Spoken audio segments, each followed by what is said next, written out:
For decades, psychologists, sociologists, scholars, and religious leaders, among others, have addressed the growing problem of declining marriage rates in the United States. They point out that during the early 50s, around 78% of all American households contained married couples. But by the year 2020, 48% of households had married couples. In particular, these observers have commented on the growing problem of fatherlessness. Father absence is associated with a broad range of negative outcomes for children at all stages of development. This month of February is Black History Month, and these trends are especially acute among Black families. Cited in City Journal, in the inner city, the traditional Black family has essentially ceased to exist, and domestic violence is a major contributor to family disillusion and fatherlessness. And there's 4 reasons for this, which we'll talk about on the show today. The vilification of men, mandatory arrest, usually of men, when there's a domestic violence call, restraining orders, and couples counseling. I'm Terry Gilberg. This is Timeline with Terry, and today's Timeline topic, Marxism, marriage, families, domestic violence, and fatherlessness.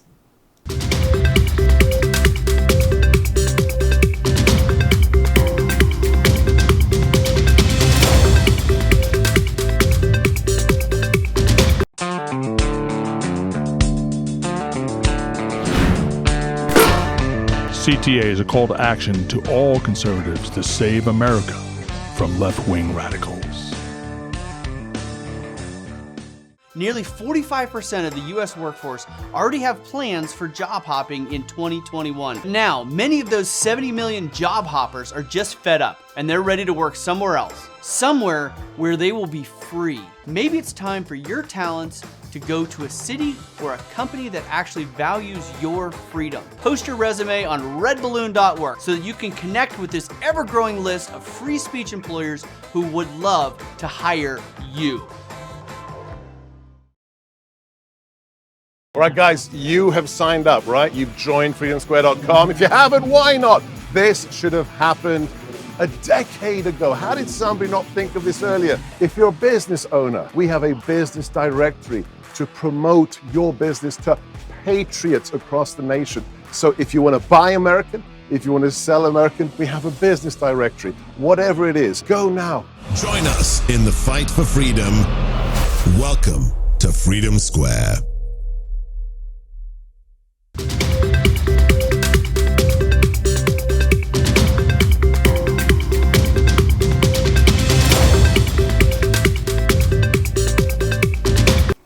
Welcome back to Timeline with Terry, where we invite expert guests to discuss current events and the complicated issues behind those current events. To be sure, relationships are complicated, marriage can be very difficult, and traditional families are decreasing in America. The Coalition to End Domestic Violence says lawmakers need to reform domestic violence policies in order to revive and strengthen the institution of marriage. But what are those policies? My guest today can answer this question very well. He's the current president of the Coalition to End Domestic Violence. He's a former federal employee with the Department of Health and Human Services and a former college professor and holds a PhD from Johns Hopkins University. He's Ed Bartlett. Thanks for coming into the show. Good to see you too. Nice to have you in studio. Thank All right, you. let's get right to it. When we talked in a pre-interview, when I booked you for the show, you reminded me that it's Marxist ideology that is behind a lot of these problems. And I was a little flabbergasted, I will say. Although the more I read between the time that we talked and right now, I can see the threads. I can see how that was the drumbeat kind of to some of these problems. So let's start with that. You say that the family is the bedrock of every society around the world, and that's true, but Marxist ideology has been working for a long time in America to break up the family. How so? So exactly. So Terry, if it's all right, let's go back and let's turn the hands of time back a few years. Sure. Because we have to understand what Marxism is about, to understand exactly how Marxism is undermining and harming the American family. Go for it. So forgive the diversion into history for a little bit. I like it. So let's go back all the way back to 1848. That's when Karl Marx issued the Communist Manifesto, okay, 1848. And the Communist Manifesto divided up society into two groups, the workers and the capitalists. The capitalists, of course, were seen as the oppressors of the workers. The oppressed. That's correct. Right. So that ideology, believe it or not, became the basis of the Russian Revolution in the early 1900s, and eventually was exported to not only Russia, China, Cambodia, Tanzania, and other. We see it in Venezuela and Cuba now. Mm-hmm. The fundamental reason that Marxism is an utter and total economic and human rights failure is because it over centralizes power to the government, which means it inhibits innovation, self-initiative, and ultimately puts a squelch on free speech and due process. And the individual. Exactly. And entrepreneurial, Exactly. creative ideas. This is the basis of any growing country, is you Right. have to have that. All right, so that's the summary of Marxism in a couple words. So that story is well documented and well known. Oh, sure. All right, so now And the negative aspects of that. So now let's talk about how this has influenced feminist theory and feminist ideology. Now, are you jumping to the 60s, or are you jumping maybe to the early 19th century? We're still actually in the 1848. Okay. All right. So some of your viewers know that 1848 was the very first women's rights conference in the United States in Seneca Falls, New York. Okay? 1848 was the same year. It was no coincidence. Now, of course, they were not bragging that they knew about Karl Marx, that they embraced his ideology, but there clearly was a relationship. So let me explain what that relationship actually was. So I'm going to read to you a few quotes. And so let's start with Eleanor Marx, the youngest daughter of Karl Marx. All right? This is a direct quote from Eleanor Marx. "Women are the creatures of an organized tyranny of men." Organized tyranny of men, that's what feminists now call patriarchy. That's Eleanor Marx. All right, some of these other names you probably have heard. Simone de Beauvoir, well-known socialist in France. A world where men and women would be equal is easy to visualize, for that precisely is what the Soviet Revolution promised. Betty Friedan was known to be a member of the Communist Party, and she actually worked for several organizations that were led by communists in her early years, in the 1940s. Here's Gloria Steinem. Quote, Well-known feminist. When I was in college, it was the McCarthy era, and that made me a Marxist. Okay. So the book... That's an odd quote, though. Don't you think? Well... She's just by extension, she's a Marxist because... Yeah, she didn't explain it. That's not really thought through, but okay. She made the connection. So over my shoulder here, you can see the book that documents everything that I've said. It's called Red Feminism. I see it. And it's an extraordinary book. I've read every page of it. And so the things I'm sharing with you are, in fact, very well documented from this book, but not well known.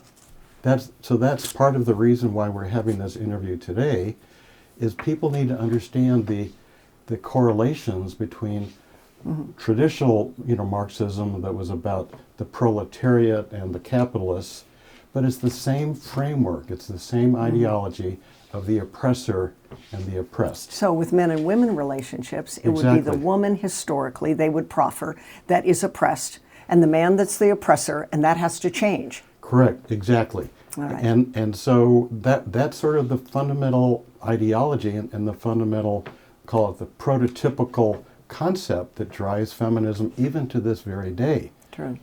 So, all right, so that was a very short history lesson.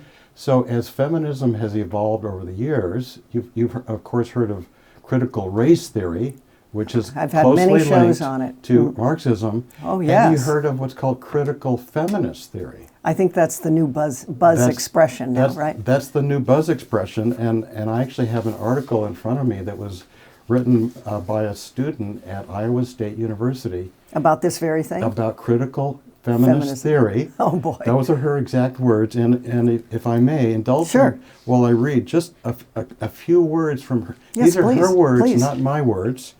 So she said, gender oppression. This is 1991 when she wrote these words, okay? 2011. Gender oppression is endemic in our society. It is normal, ordinary, and ingrained into society. All right. Then she went on to say traditional claims of gender objectivity must be contested, which means truth is a fabrication of oppressive patriarchy. I And so understand. instead of having truth, we need to dispense with objectivity and rely on people's feelings and sense of subjectivity. And attitudes toward it. Yeah, right. And so here's her third quote. The experiential knowledge of women or their unique voice is valid. So in other words, she's saying, dispense with objectivity, dispense with the truth, dispense with the facts. What counts is people's voice and feelings. All right. Does that resonate somewhat with how the present state of feminism resonates in Sure, American society? Sure. So, And it's a anyway. parallel to CRT. Exactly. Yeah. Exactly. No, I see that. Yeah. So anyway. So let's fast forward okay. then to how that has created, how that has altered relationships in marriage between men and women. Right. Creating suspicion, creating fear, creating doubt, not breaking the trust between a man and a woman in marriage. And ultimately, it can wreak havoc in the family, and certainly with children, leading to divorce or, your specialty, domestic violence. Correct. Yes. Exactly, Terry. So let's now talk about how these concepts translated into domestic violence laws and policies in the United States. So let's. But may I ask you to tell this audience, this didn't happen overnight. It did not You're happen going back to overnight. 1848. I mean, I remember from history books a real push for communism about 1920. Although Yes. there was a Communist Party in New York prior to that, and it was by design central in New York, by design, biggest city in the United States, et cetera, et cetera. But take us through that this didn't happen overnight. Correct. That this has been building and building and building to where we are now, and to where many families have been broken as a result. In particular, since we're in Black History Month, the Black family. Correct. Exactly. been broken. Exactly. So let's now, we've sort of done a little history lesson. Let's now go to the early the 1980s. Okay. All right. So at that time, the Attorney General of the United States established a task force on domestic violence. Okay. And that task force, in its report, acknowledged openly that yes, domestic violence is a equal opportunity problem for both men and women. In fact, there had been dozens of studies published, even at that early date, showing that this is an equal opportunity problem. So that's going back to the 1980s. All right, so now let's go to the 1990s when our good friend, former Senator Joe Biden, was the champion of what's now known as the Violence Against Women Act. All right, and so now we're talking about the early recall that. 1990s. I recall that. And so you first of all, and the law, we'll call it VAWA, the Violence Against Women Act, was eventually passed in 1994. So that was a milestone development in terms of the broader effects on the family. So let's talk about why that actually happened. But the predicate, just so I'm clear and the audience is clear, the predicate is the women through all these decades are the ones who are oppressed. It's the woman. So that would then tee up the idea of having a Violence Against Women Act to help protect women. So women were the victims, right, of all of this, and thus we get intellectual literature in universities and paperwork and books written about poor woman, poor woman. But you just said a very interesting thing earlier. You said it's equal opportunity domestic violence in the home. That means women are doing it too. Exactly. They're attacking their husbands. Exactly. They're attacking their boyfriends in the home. Right. And, Maybe even attacking their brothers. And you know about Abraham Lincoln, his wife Mary, repeatedly engaged in domestic violence on Abraham Lincoln. That's documented in the history books.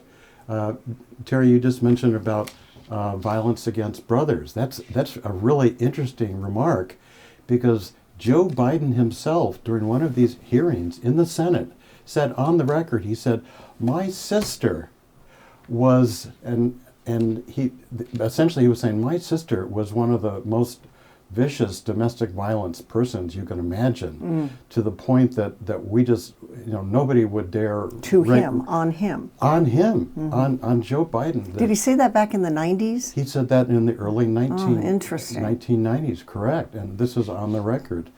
So, but then he went on to say, but he basically said, but that's okay, it should be forgiven. I think he was talking about his sense of chivalry, all right? So chivalry, I think, is a big factor in here. We can explore that if you want. But bottom line is that, domestic violence by women has been documented in the history books, has been documented in the studies going back, for many, many years. But what comes out in the PR and the rhetoric, of course, with the feminists is that they're always the victim. Correct. And therefore we need to overcome this. Correct. Because the oppressor is my husband, my boyfriend, my father, Correct. my brother. Right. Or today, it's the white male. Correct. It's the white male today. Correct. And they're really getting a lot of punches, at least in the media. Yeah. Go ahead. So first of all, this we're talking about the Violence Against Women Act. So let's ask, well, everybody knew that this was an equal opportunity problem. Why was it named the Violence Against Women Act?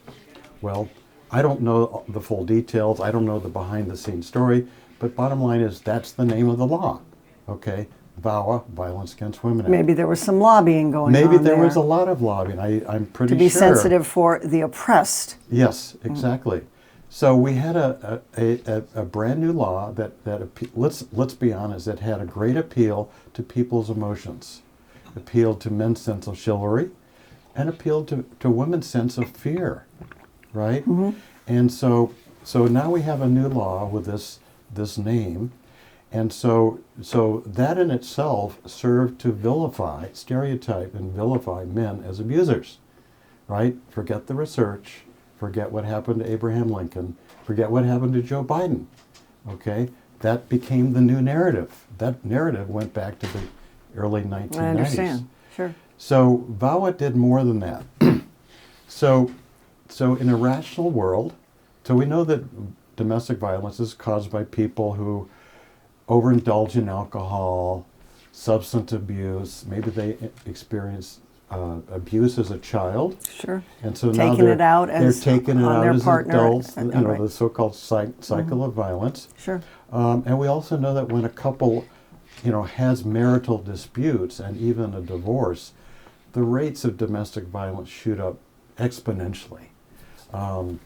So given those well-known facts, you would have thought that this landmark law would have focused a great deal on substance abuse treatment, anger management, couples counseling, mental health. Not so much. Okay, so if I tell you that, and I've read the entire law, so if I said that the entire law doesn't mention substance abuse a single time At all? would you be even surprised? Oh no, If I said really wouldn't. If it doesn't mention anything about counseling, As old as I am now, I wouldn't be surprised. so it doesn't have any mention at all about addressing the root causes.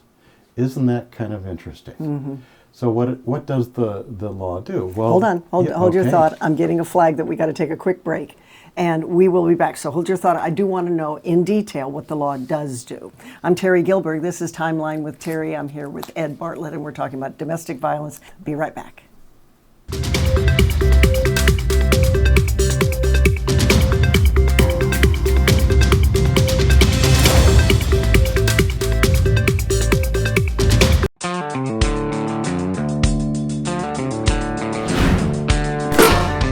CTA is a call to action to all conservatives to save America from left-wing radicals.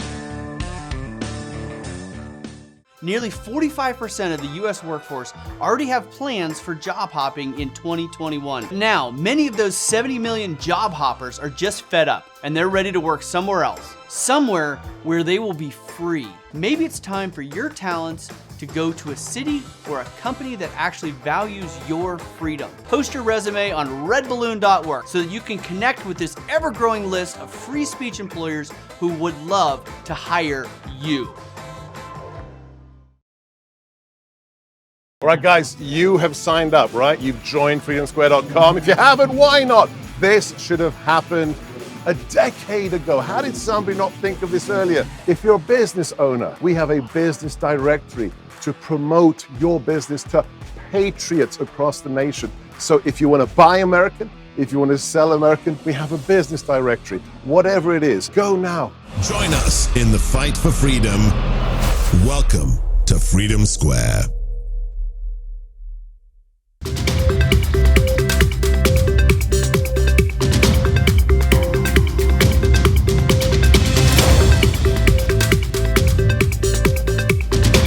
You're watching Timeline with Terry. I'm Terry Gilberg. Every day we have a new topic. Today's topic is domestic violence. And where did that all come from in America? And why is the woman the oppressed and the man the oppressor throughout time? Marxism is behind that. Here to explain even more and carry on from our first segment is Ed Bartlett. Go ahead now. You were telling me at the break, and I had to break from it, but how there's reasons for all of that relationship. Right, Okay. right. So here's this pretty amazing irony that there's not a single word in the Violence Against Women Act that mentions substance abuse, talks about anger management, mental health. Those words don't even exist within the framework of the Violence And we Against covered Women that, Act. so the question is, why not? So why not? Well, let me tell you what the law does. So what the law does is it ramps up the entire criminal system. Okay, so that means more arrests, more prosecutions, more incarcerations, and vigorous enforcement of what's called restraining orders. All right. Let's actually draw the historical parallels for a minute. If you look at what happens in Marxist societies, due process, presumption of innocence don't really exist because it's so incompatible with the overall Ideology. ideology of Marxism. For sure. Well, surprise, surprise, when we look about how the violence against women has played out in real life, due process is badly compromised. There is no presumption of innocence. And so some of our most fundamental constitutional guarantees have been vitiated under this law. Particularly against men. Exactly. So think of yourself as a police officer. You've just been told to attend a training program on domestic violence. The training program, of course, is paid for as part of a grant under the Violence Against Women Act. Now, do you think they're going to talk about this being an equal opportunity problem? Well, no. Probably not. They Mostly not. They clearly do not. I've looked at the training materials. They are very one-sided, both in their factual content and the examples they use and so forth. They're very biased. So one of the key policies of VAWA was called mandatory arrest. Now, the Constitution says you've got to have what's called probable cause before you can Now, make an before you arrest. go there, I just want to be really clear, so I'm clear and our audience is clear. When you're talking about mandatory arrests, that means, correct me if I'm wrong, I think what you mean is there's a dispute in the home. It gets loud. Somebody might be drunk, somebody might be high, maybe they're sober. They're fighting over money, they're fighting over kids' education. One person might be just tired at the end of a day. The other person might just snap for no reason, take it out on the wife, take it out on the husband. But it's my understanding that if a cop is called, somebody gets mad because I'm going to call the cop, or the neighbor calls the cop because it's very loud. Right. They took the argument outside of the backyard because the kids are trying to sleep, and the neighbor's out there having a beer on his side of the fence. Right. They call the cops.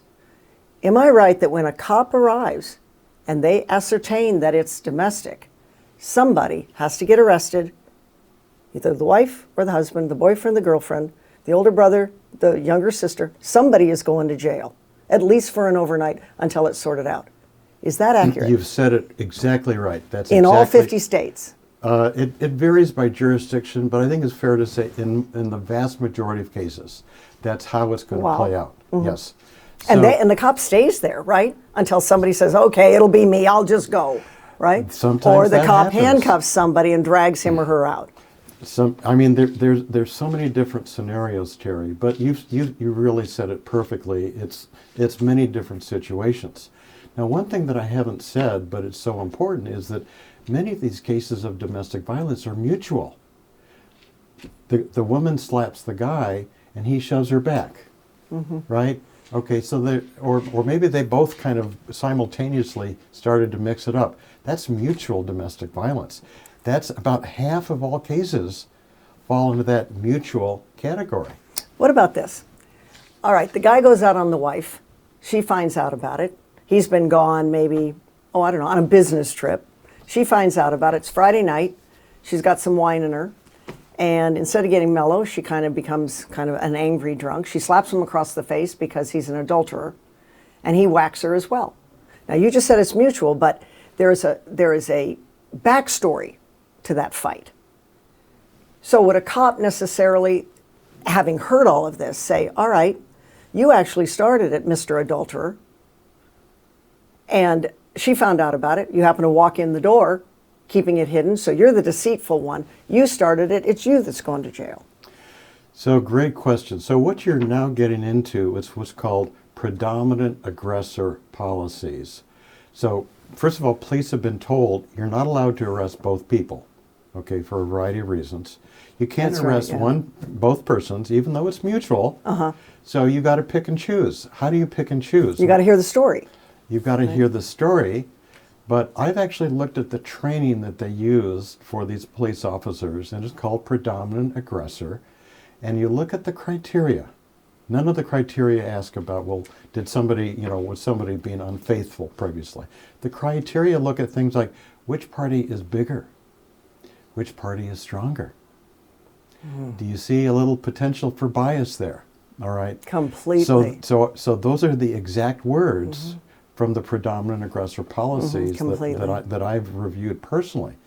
So are you surprised now? Now remember, this is an equal opportunity problem. I'll give you the actual numbers. Each year, according to the CDC, there's 4.2 million male victims and 3.5 million female victims of domestic violence. So it's actually a little bit more likely the men will be the victim. But let's just say equal opportunity. You said 4.1 4.2 million in America, male victims. Men that are victims, right, and 3.5 female victims. Right. So wow. Right. So men get it more as a victim. Exactly. These are victimization numbers. And this stat comes from where, the Centers for Disease Control. They have a survey called the NISVS, and I can tell you all about the NISVS. Let's not get into the weeds too much. I understand. Go ahead. Right. Okay. So here we are back at predominant aggressor. Right. The police officer can't arrest both people. So, well, here's my criteria. Which person is bigger? Which person is stronger? And one of the criteria says, which of the parties seems to be more objective? More objective? Yeah, I know. What does that have to do with it? Nothing. But that literally is... Well, they say men are more objective and women are more emotional or hysterical. Here we're playing on gender stereotypes, aren't we? Sure Doesn't they that are. seem And pretty assumptions. bizarre? And Exactly. assumptions, of and course. What does that have to do with domestic violence? It doesn't. There's no... In other words, if a man is considered objective rather than subjective, and that's the criteria for arrest, he goes. So exactly. Ooh. So you shake your head about this, and I shake my head about this all the time. So knowing that this is an equal opportunity problem, but knowing we have these predominant aggressor policies, if I told you, and this is Department of Justice numbers, 81% of all arrestees are male, would you be surprised? Not after our little conversation so far. Exactly. I wouldn't now. Exactly. So that's how the system has played out. So now we're beginning to get into effects on the family, right? Before you go there, though, Ed, would you describe exactly what the government uses or what your organization uses or what you personally use as the definition of domestic violence. If you and I have an argument right now, is that violent? Do I have to be physical with you for it to be violent? What if I throw a chair at you and I don't slap you with my own hand, but here comes the chair? What if you dodge the chair? That's not violence if it didn't hit you, right? What is violence? Okay, great question. So traditionally, Terry, it was the use or threatened use of a physical nature to an intimate partner. Okay, it could be boyfriend, girlfriend, or husband, wife, but it was either a physical assault or throwing a chair at a person. That's clearly is defined as domestic violence. All right, but and now we're getting ahead of ourselves a little bit. But the domestic violence advocates want to expand those definitions, right, to include psychological abuse.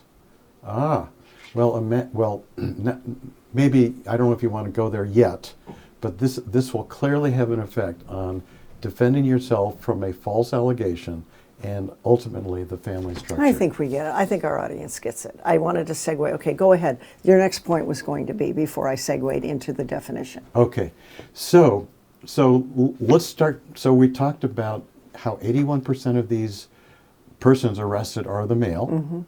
So now we're beginning to see the effect on the family, okay?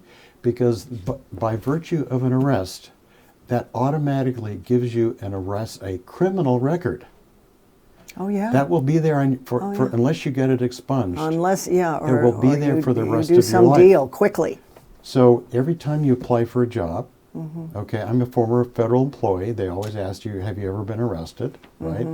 So every time you go for a job, you'll be asked, well, have you ever been arrested? Well, there it is. So 81%. You may not have been guilty. You may have actually been the victim, and you called the police for help, but you became the person arrested. And I actually know men that happened to. Shouldn't it be worded better, have you ever been indicted? Or have you ever been convicted? Exactly. Maybe convicted is the better. One would hope. One would hope. But that doesn't happen. The fact is they ask, have you ever been arrested? Right. So if this happens to a black person, a black man, who already is dealing with issues of family dissolution from their, the childhood, already dealing with perhaps, problems with poverty, Right. dealing with racial stereotypes that go back a century. And he grew up with. That he grew up with. It's repetitive behavior. Now you see why this Yeah. is Yes. a triple whammy. Oh, sure. That could throw a person, Sure. off the cliff, so to speak. So that's why we're seeing this has such a deleterious effect on the black family. But we're getting ahead of ourselves a little bit. No, that's all right. That's all right. Because I just want to tell you a little bit more about the Violence Against Women Act, if we can, just so we understand we have time. that. So mandatory arrest, predominant aggressor policies. Now the next piece of VAWA is aggressive enforcement of restraining orders. So a restraining order is under civil law, and so if a person is feeling, there hasn't been an actual physical assault, but a person can go to the judge under civil law and get a restraining order that requires the other person to vacate the house within 1 hour. I didn't know that. So 1 hour. Correct. I did not know that. 1 or 2 hours. It's very quickly. So the police show up with a restraining order saying, you have to leave. Now a restraining order typically is for a week or two, right? But what happens in real life is that a couple already having marital difficulties, divorce lawyers will advise one of the parties, say, well, if you want to know, I'll tell you about the silver bullet. You want to know about the silver bullet? I'm sure they do. And so here's the silver bullet. Get a restraining order, file for divorce the next day, and file for temporary custody of the kids the day after that. All right, do you see In that order. Yes, exactly. So do you see how that plays out? Sure. So in most states, when the case goes for a final resolution, and let's say that both persons want 50-50 custody of the kids, in most states the judge will look at that and say, oh, but sir, and it's usually the fellow, the guy. Well, but there was a restraining order here. Oh. All right, so we're kind of back to this, well, there's not And evidence. he's looking at the timeline. He's looking at the timeline. So you do the And- restraining order, and then you do the file for divorce right after that. And to get a boom, restraining boom. order, all you have, you don't have to give actual hard evidence. In some states, just saying, I feel apprehension. That's literally the word used in some states. Anxiety? Anxiety. Fear? I'm feeling fear. Fear is probably the most common. So these are allegations that, I mean, I've never been in this situation personally, but if I were accused of causing apprehension to my partner, I could never refute that. It's impossible to refute it. Right. Right? Right. So you can see. So that person really wants to get out of the marriage and really wants the kids. And really, exactly, right. So, People don't know this, though, Ed. They don't really know this. I mean, you're in every marriage has fights. Exactly. Every marriage has disagreement. I mean, it's life. It's life. But if you want to get out of the marriage, that's a good way to do it, I would imagine. Exactly. Let's take another quick break, and let's come back and talk more about the Black family, vis-a-vis this backstory that you've so well laid out, and how we can then maybe do something about these policies. Maybe at least flip some of the policies, or maybe have more of a balance in the policies. Excellent. All right, very good. I'm Terry Gilbert. This is Timeline with Terry. I'll be right back.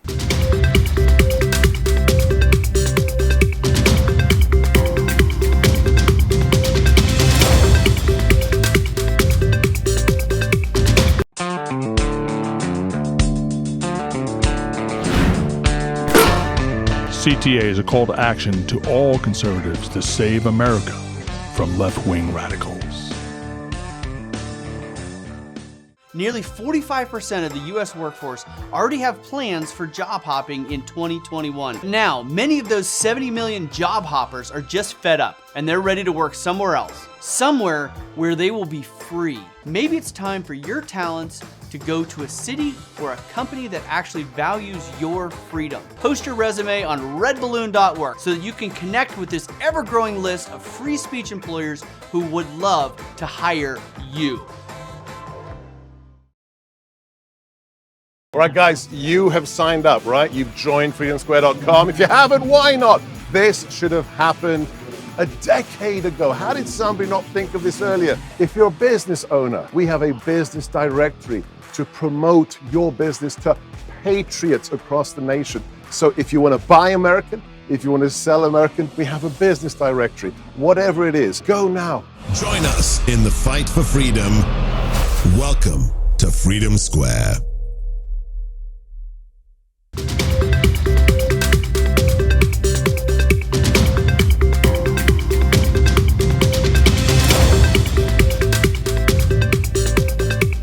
We're back on Timeline with Terry. I'm Terry Gilbert, and we're talking about Black History Month and domestic violence.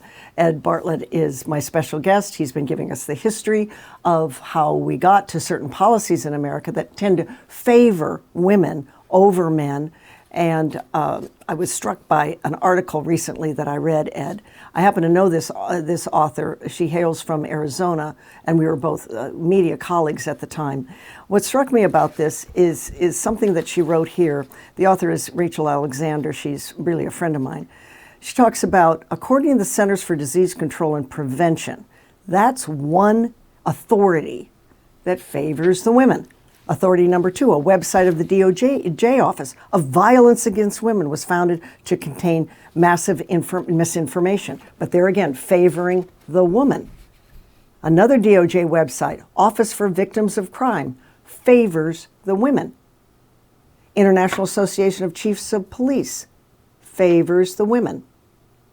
I wrote 4, that's number 4. Number 5, National District Attorneys Association. Number 6, National Council of Juvenile and Family Court Judges.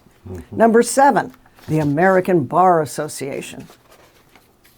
And then the big wow on this takeaway, because we don't have time to read the article, the big wow was, contrary to popular stereotype, black men are more likely than black women to be victims of domestic violence. Everything you have said. And the icing on the cake on this story. Number 8, finally, During the COVID-19 epidemic, there were wild claims that being stuck in your home has increased domestic violence, and 4 websites found that this was not true. So, in a very capsulized format, in this nutshell of an article, great article, by the way, it's in Town Hall, she has laid out 8 different authority agencies that favor the women. So this is an uphill battle. How are you going to turn things around? You're the expert. Well, this is an uphill battle, but I admit I love challenges. So this is another very interesting challenge. Are you talking to policymakers? Do you talk to lawmakers and such? Absolutely. Okay. Absolutely. So let me give you actually an example, because I know let's connect this to Black History Month, and you just mentioned that if we look specifically at black couples, that indeed, just like for white couples, the male is more likely to be a victim of physical domestic violence than the female. All right, again, that's from the CDC. It's really unassailable information that's true. So in one of my organization's recent communications, we sent a press release to about 10,000 police officers around the country. And we cited that study. We say, did you know that black men are more likely to be victims than perpetrators of domestic violence? And did you know that despite By that black fact- women or by Correct. just women? By black women. Okay. Yeah. So, but are you aware, Mr. Police Officer or Mrs. Police Officer, are you aware that 81% of the persons arrested for domestic violence are the male? Do you see this major disconnect between these two basic facts? That doesn't link up So- well.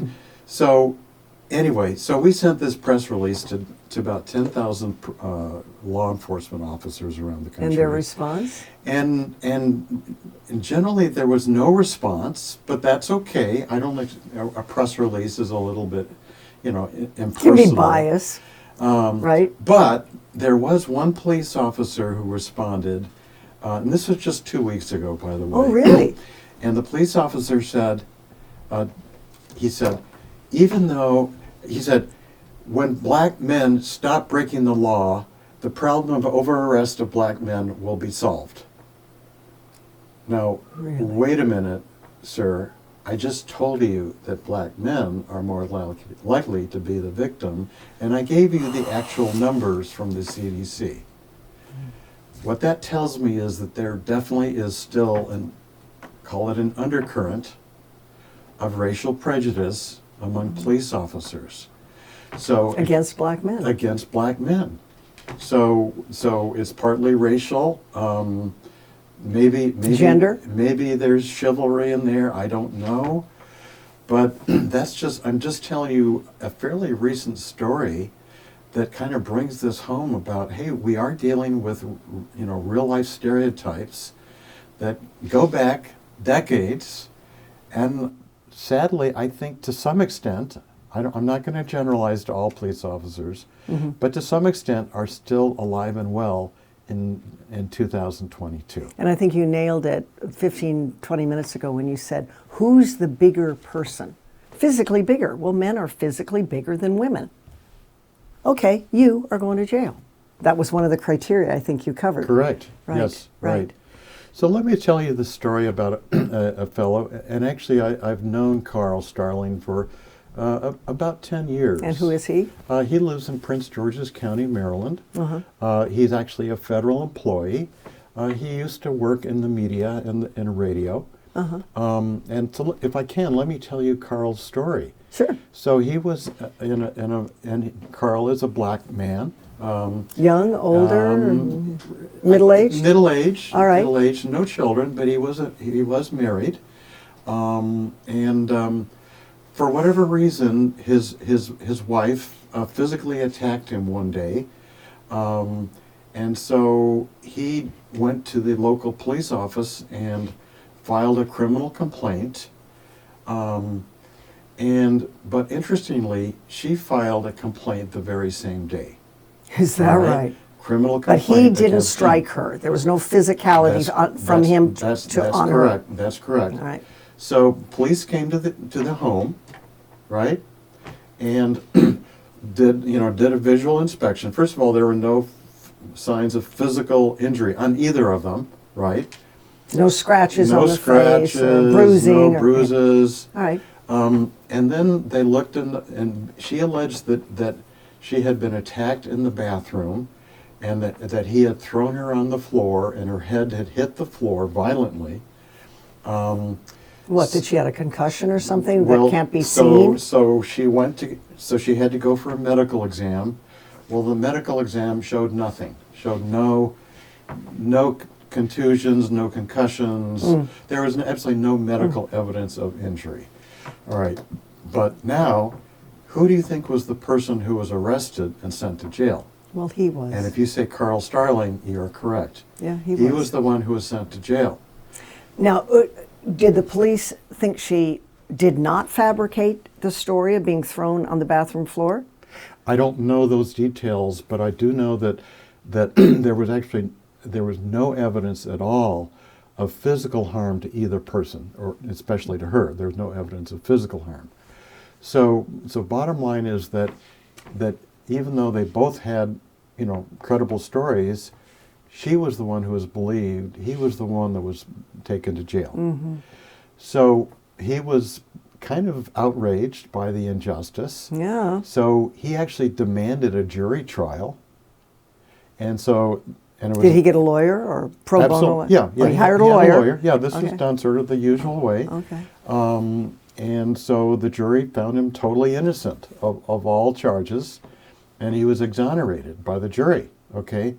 But the fact of the matter is, and this was like 10 years ago, the fact of the matter is, to this day, when he wants, they got a divorce, okay?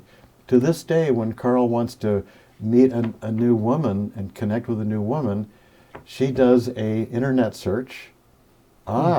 You have a criminal record. Mm-hmm. Well, obviously that's not good for a blooming relationship, right? And if it's sexual violence, it's worse. Any kind of sexual perpetration on someone, on a wife or a girlfriend, yeah, it can be worse. Yeah. So anyway, so that's just one story, or actually, those are two anecdotes. Well, what does a person like you and your organization do about this? How do you start to turn the tide on this? Well, change policy, change direction. Yeah, so how do we do this? And we have been at this for a number of years. And I will say that we are seeing the narrative. We are seeing the narrative is beginning to shift. October was Domestic Violence Awareness Month, and Senator Dianne Feinstein, Senator Sinema, and two of the representatives, including Nancy Pelosi, specifically called out male victims and said, we need to help. And it wasn't male lost victims. on me, those are three women. Yeah, yes, exactly, right. Two senators, female senators. Correct. And the head of the House. That's correct. That's interesting. So that is progress. Yeah, I would say and- so. and It's a so- development. so- They're all three very high profile, too. Exactly. So this would never have happened 10 years ago or even 5 years ago. So the progress we have to be honest, it's incremental, but it's happening. Let me ask you this. This just popped into my head. I don't know if there's a relationship or not, but what about the Me Too movement? What did that do to policy, to your organization, to where you want this to ebb and flow toward, to new policies? Helpful? Not helpful? Yeah. So, of course, the Me Too Too late movement coming? was focused on the workplace. I understand. And I understand. harassment. It wasn't dealing, of course, with... Of course it isn't, but there is now in the American psyche more emphasis of thou shalt not be, in other words, behave better. Right. Behave better. And women have called out men on that, as we Right. know. Behave better in Hollywood or in the entertainment industry.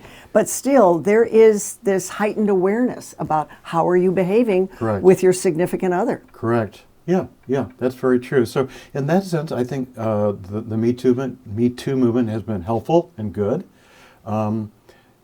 as you know, there have been a lot of controversies with the Me Too movement and Of false course. allegations. We don't have to get into No, that. no. And It was just a sidebar. I that's was been just asking. sort of a What call other in negative. movement, maybe though, Ed? I think there is what's underway. What I see, at least in the news and just in living, is this attention to the white male being so onerous and so wrong about everything.